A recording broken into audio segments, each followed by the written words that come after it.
ভাঙড়ের তৃণমূল নেতাকে মেরে ফেলার পরিকল্পনা করায় গ্রেপ্তার আরও এক তৃণমূল নেতা। ভোটের আগে গ্রেপ্তার ভাঙড়ের তৃণমূল কংগ্রেস নেতা ইব্রাহিম মোল্লা ওরফে বাপি। ভগবানপুর অঞ্চলের সভাপতি বাপি আরাবুল ইসলাম ঘনিষ্ঠ বলে পরিচিত।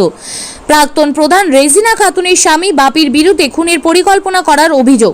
শওকত মোল্লা ঘনিষ্ঠ খায়রুল ইসলামকে খুনের পরিকল্পনা করার অভিযোগে গ্রেপ্তার। বৃহস্পতিবার ছয়ানি এলাকা থেকে গ্রেপ্তার করে পোলেরহাট থানার পুলিশ।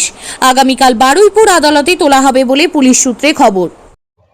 ভগবানপুর অঞ্চলের প্রাক্তন প্রধানের স্বামী ইব্রাহিম মোল্লা তাকে ইতিমধ্যেই গ্রেপ্তার করেছে, আপনাকে খুনের পরিকল্পনা করেছিল, সেই কারণে কি বলবেন? সেটা আইনের ব্যবস্থা নিচ্ছে, সেটা প্রশাসনকে জানালে যেভাবে আইনের পথে চলবে, এটুকু বলার, আর এর চেয়ে বেশি কিছু বলার নেই আমার।